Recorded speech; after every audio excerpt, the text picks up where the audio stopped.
Hello again and welcome to Chapter 9. I hope you're enjoying these short video lectures.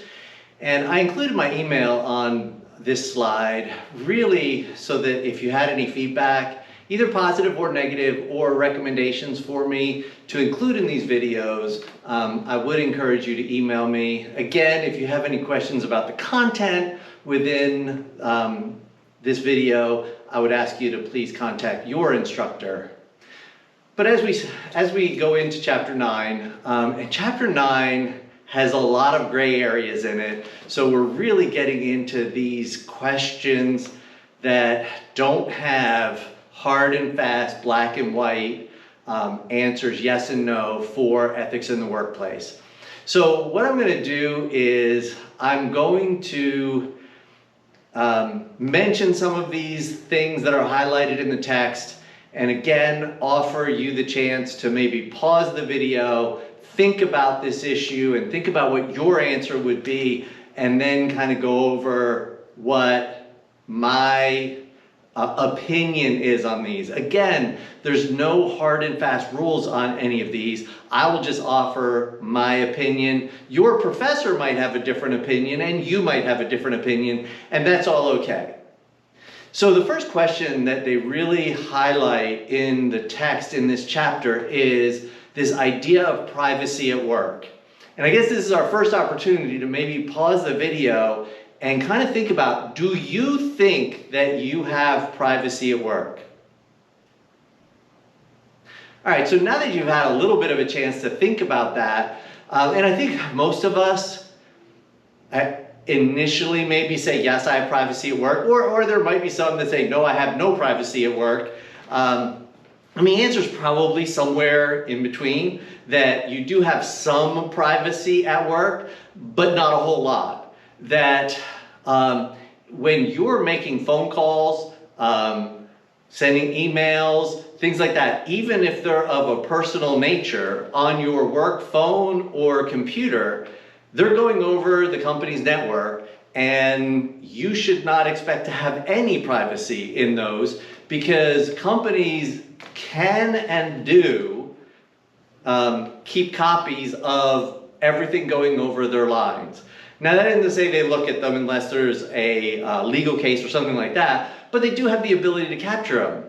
Even beyond that, if you're logged on to the company's network, and even if it's your phone that you're sending emails or text messages through, the very fact that you're on the company's Wi-Fi and network, again, they have the ability to capture every one of those. So really, your privacy at work is very limited unless you're not going to use any of the company's Wi-Fi or network or anything like that to do things that aren't strictly work related. The next thing, and I'm going to go over a number of statements that Shaw and Barry make in this chapter, and we're going to kind of discuss them. And again, there's no right or wrong answer to this. I'll give my opinion on it, but it's really just my opinion. And that is that companies should not impose their values on their workers. And I guess the question to everybody watching this video is, do you agree with Shaw and Barry? All right, now that you've had a chance to think about that a little bit, again, I think all of us initially say, well, no, the company shouldn't impose their values on their workers.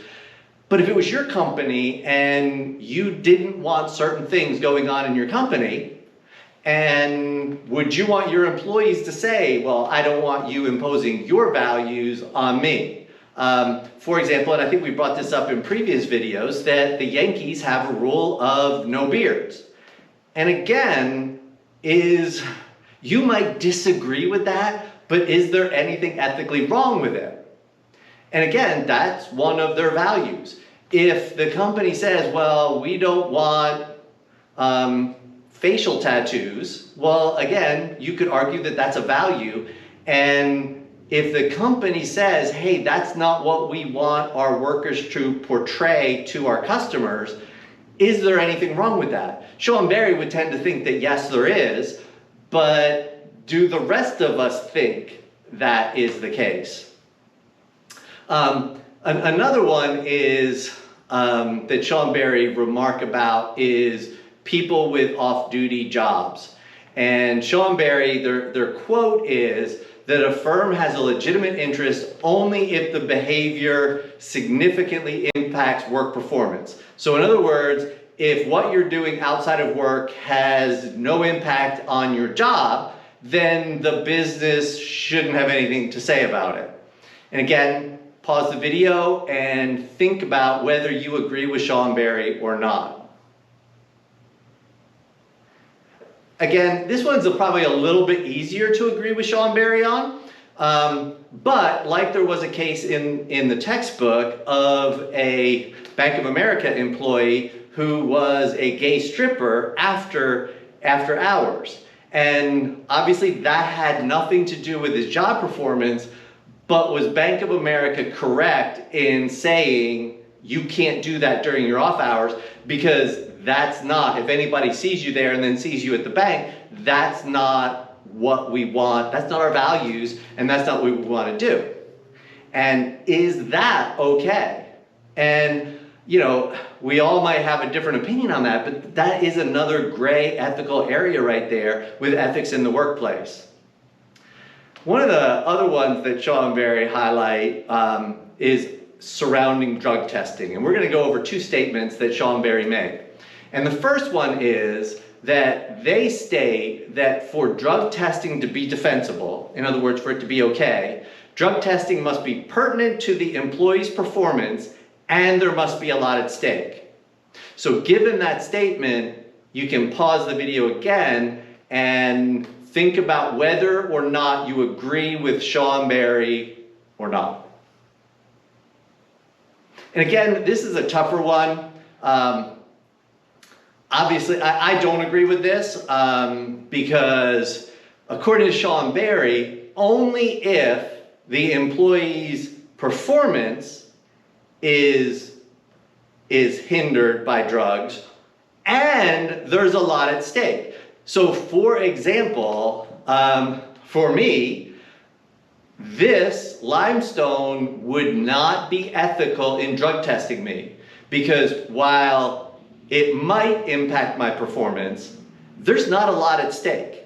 Like, I'm not a bus driver, I'm not an airline pilot, I'm not even a garbage truck driver that might run over somebody. So there's really not a lot at stake. So Sean Barry would argue that drug testing me would be wrong. Now, again, I don't agree with him because I don't know that companies necessarily want people on drugs working for them, whether it significantly impacts their job performance or there's a lot at stake.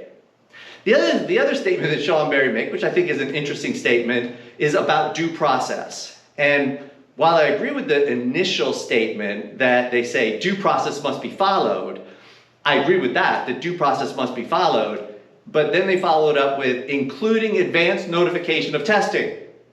So in other words, a company can't have either, random on-the-spot drug testing. That we have to give people advance notification of our drug testing so that they can get off drugs. Again, I think that most companies would disagree with Sean Barry on this and say that while due process must be followed, that does not include advance notification of drug testing. All right, so the last few things in this chapter are a little bit easier and that has, I guess, less of a gray area. And that is, the first thing is what is called informed consent. And informed consent, as the textbook highlights, implies deliberation and free choice. And the real question is, does anything that you sign in business, does it have deliberation and free choice? And of course, on one argument you could say, like for example, most businesses, if you've worked for a large company, they hand you this large policy manual and say, hey, sign right here. And what you're signing is that you understand what's in the policy and that you don't have any questions. And that is your informed consent, that you know everything and know all the policies. The real question is, well, the deliberation is questionable because usually they give it to you on your first day and you're supposed to sign it. And then the second one is free choice. Do you really have free choice? Because every company has one of these And if you're going to work anywhere, you're going to sign one. So do you really have free choice in doing it? Again, the argument would be, yes, nobody's making you work for that company. Nobody's making you sign on those policies. But you can see there's a little bit of a gray area right there. A couple other things that the textbook highlights are things that are honestly less popular in the business world. One of them is polygraph tests. Some companies have used them. Certainly, I've had to take them. Being in special operations, they do give you polygraph tests to make sure that you're not selling secrets and things like that. Most companies don't use them. There have been a few companies that use them when something large was stolen or something like that, and they polygraph employees. But it is a very gray area from an ethical standpoint because, as most people know, you can't use them in a court of law, and that's because they're not 100% accurate. But companies use them even though they're not 100% accurate. Hey, if they're 96% accurate, we have a 96% chance of finding who stole this large piece of equipment or something like that. The other one is personality tests. And again, most companies don't use personality tests for hiring decisions. And that goes back to the last chapter that all of these tests have to be both valid and reliable. And if you're going to give it, you have to, if you ever do get sued, you have to show that that personality test is a direct fit to the job. In other words, if you don't have that personality, you wouldn't be successful in that job. And just like a salesperson, we might say, hey, an extrovert is probably a very good personality trait for a salesperson. The difficulty with that is that it doesn't mean that a person that is slightly introverted can't do that job and can't make themselves go out. Yes, it's not their primary personality, but to say that they can't do it is a whole other issue, and it brings up possible issues if you use it and you ever get sued. The last thing that we're going to talk about from this chapter is this idea of job satisfaction. And the textbook highlights two different things from the management text, and that is the Hawthorne effect, or the Hawthorne studies. And what happened there was they were doing a study on lighting, and I actually have one of the relay switches from the Hawthorne experiments right here. And this is what the ladies were putting together. And the hypothesis was that if we increase the lighting, that there will be a correlation between increasing the lighting and increasing performance. Which kind of makes sense, but this is what the study was about. What they found was when they increased the lighting, that it did in fact increase performance. So they went the other way and started decreasing the lighting, and honestly they decreased the lighting to where it was almost dark, where it was one light bulb in a large room. And the crazy thing was, even as they decreased the lighting, performance increased. And what they concluded from this, which I think is another management theory, is that people will perform more based on what the boss is interested in. And these people felt like the boss was paying attention to them, was interested in what they were doing, was interested in the feedback that they were giving, and therefore performance went up. The other one that the textbook highlights is Hertzberg. And he looked at both job satisfaction and dissatisfaction. And again, I think many people, particularly students, disagree with this. But what he found was that there were things that caused dissatisfaction, and then there were things that caused satisfaction. So things like your pay, the boss, the working conditions don't actually cause job satisfaction. All they do is eliminate dissatisfaction. So if you're not happy with your boss, your pay, your working conditions, that causes you to be dissatisfied at work. But fixing those things doesn't mean that you will be satisfied. And what he found was that more intrinsic things led to job satisfaction. Things like a sense of accomplishment, given more responsibility, given recognition, given opportunities for self-development, that these things actually led to job satisfaction. So once you eliminated the things that caused dissatisfaction, the employees weren't satisfied then. And I know a lot of people probably disagree with this, especially the pay. That's the one that usually people disagree with, that, hey, if I got a raise, I would be satisfied. Again, Hertzberg found that that wasn't true, that it really just took away your dissatisfaction. So that's really a summary of Chapter 9. We have one more chapter to go, and then the semester will be over, so I look forward to going over the last chapter with you.